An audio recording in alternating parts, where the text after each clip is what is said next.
দেশি জবার গাছগুলোতে ফুলের সংখ্যাটা হঠাৎ করেই বেড়ে গেছে, তো বোঝাই যাচ্ছে যে এই সমস্ত পার্মানেন্ট গাছগুলো এখন এই যে সিজন চেঞ্জ হচ্ছে, গরম পড়তে আরম্ভ করেছে, এদের পরিবর্তনও হতে আরম্ভ করেছে। তো একে একে সব গাছেরই রিপোর্টিং আমাদেরকে করে ফেলতে হবে। তো আজকে থাকছে তেমনই একটা এপিসোড। আজকের ভিডিওটা শুরু করছি একটা নতুন ফোটা ফুল দিয়ে। এটা হচ্ছে হলিহক। হলিহকের কুড়ি এসে গেছিলো, অনেক দিন ধরেই আপনাদের সঙ্গে শেয়ার করছিলাম, ফুল আর কিছুতেই ফুটছিল না। তো বন্ধুরা, অবশেষে হলিহকের ফুলগুলো ফুটতে আরম্ভ করেছে। Hello friends, welcome to Madhu's dream garden. আজকেও আমি বেশ কিছু গাছের রিপোর্টিং করব। তার মধ্যে টগর গাছের রিপোর্টিংটা আপনাদের সঙ্গে শেয়ার করব, যে পার্মানেন্ট গাছ কীভাবে রিপোর্টিং করতে হয়, আপনারাও যাতে আপনাদের পার্মানেন্ট গাছগুলো এইভাবেই রিপোর্টিং করে ফেলতে পারেন। এটা হচ্ছে টগর গাছ। আমার এখানে দুটো টগর গাছ আছে, একটা এই যে থোকা টাইপের, আর একটা এই যে মিনিয়েচার যেটা চাইনিজ টগর সেরকম। এই দুটো গাছেরও একটু লক্ষ্য করে দেখলে বুঝতে পারবেন।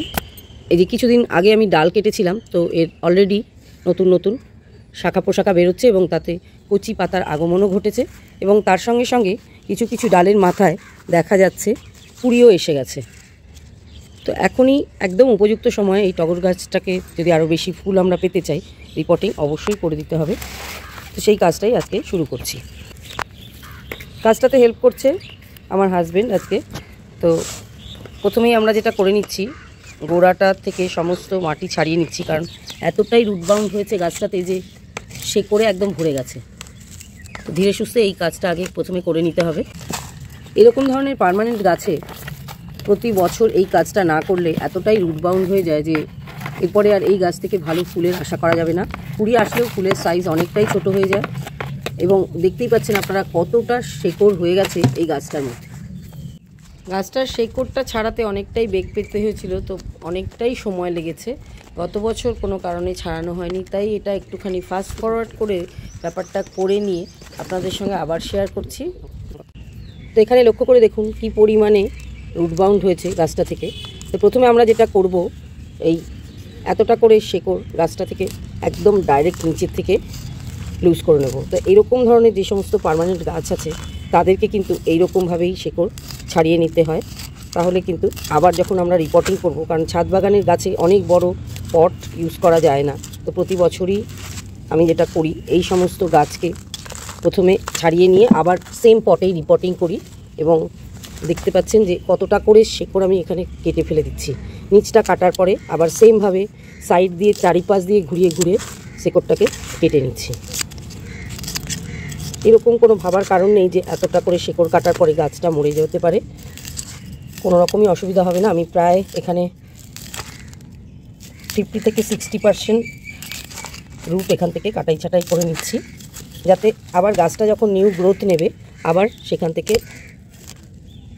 শেকড়টা ছাড়বে, এবং ফ্রেশ রুট হলে যা হয় নতুন পাতাও ছাড়বে, আবার সেখান থেকে আবার আমরা সুন্দর সুন্দর ফুলও পাবো।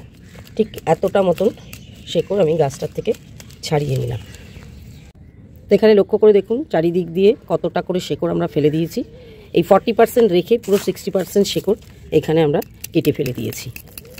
ঠিক সেমভাবে আরও একটা যে টগর গাছ আমার আছে, সেটাও ওই একইভাবে আমরা রুটটাকে প্রথমে কেটে নেব। তো সবার আগে যেটা করে নিতে হয়, গাছের ওপর পোর্শনে যে আগাছাগুলো থাকে গোড়ায়, সেগুলোকেও ছাড়িয়ে নিতে হবে।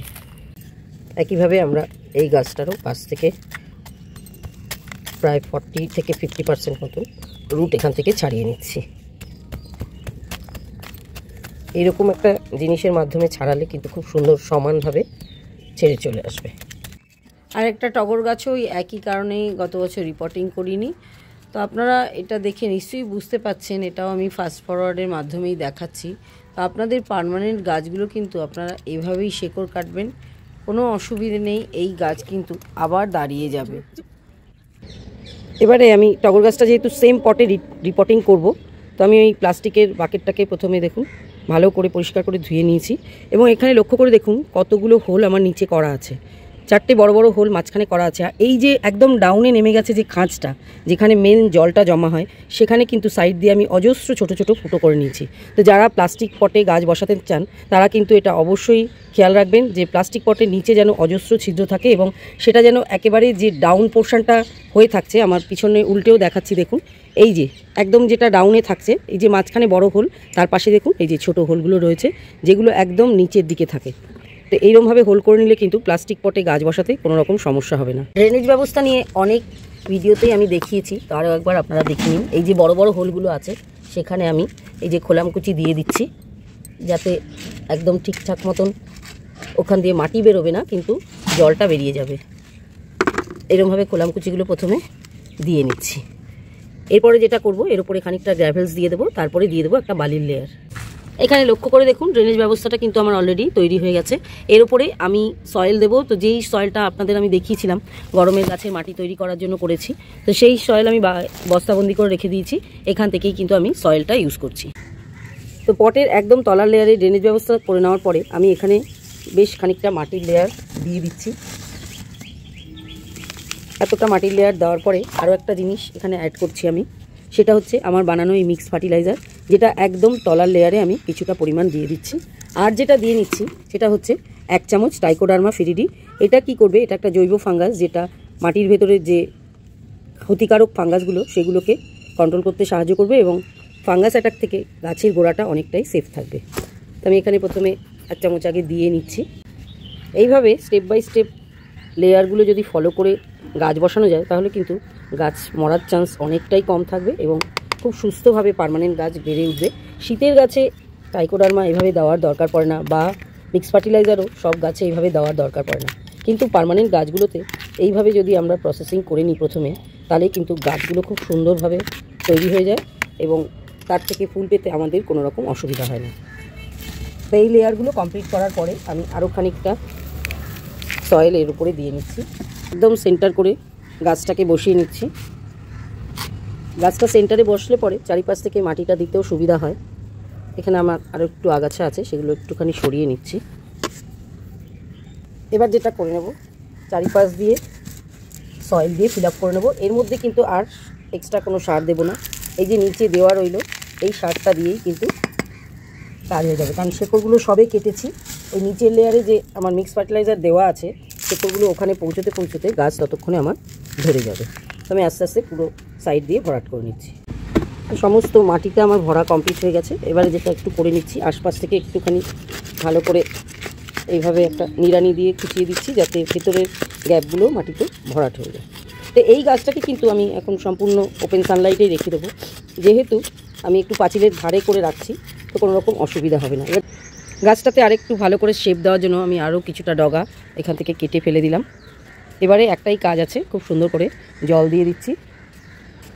তো যেহেতু রিপোর্টিং হয়েছে, তো প্রথম দিন খুব ভালো করে পট ভর্তি করে আমাদেরকে জল দিয়ে দিতে হবে, যতক্ষণ না পর্যন্ত নিচের ড্রেন আউট না হয়ে যায়। একইভাবে আমি যে দ্বিতীয় টগর গাছটা, সেটাকেও অলরেডি রিপোর্টিং করে দিয়েছি, তবে এর ডাল কাটাই ছাটাই এখনও করা হয়নি। সেটা একটু আপনাদের সঙ্গে শেয়ার করে নিচ্ছি যে কীভাবে আমি টগর গাছের ডালগুলোকে কাটছি। তো এখানে দেখুন, এখানেও ফুল এসে গেছে, কিন্তু ফুলের মায়া ত্যাগ করেই আমাদেরকে ডালগুলোকে কাটতে হবে। এই সমস্ত চাইনিজ টগর গাছগুলো যত বেটে খাটো ছোটোখাটো হবে তত দেখতে সুন্দর লাগে, বুশি লাগে। তো আমি দেখতে পাচ্ছেন কতটা করে ডাল প্রত্যেকটা মাথার থেকে কেটে দিচ্ছি, এবং এইভাবেই কিন্তু টগর গাছকে কাটলে অনেক বেশি একদম ছাতার মতন হয়ে যায় মাথার ওপরটা। তো এই একটা লেবেল আমি সেট করে নিলাম, এই লেবেলে কিন্তু পুরো ডালটা কেটে ফেলছি।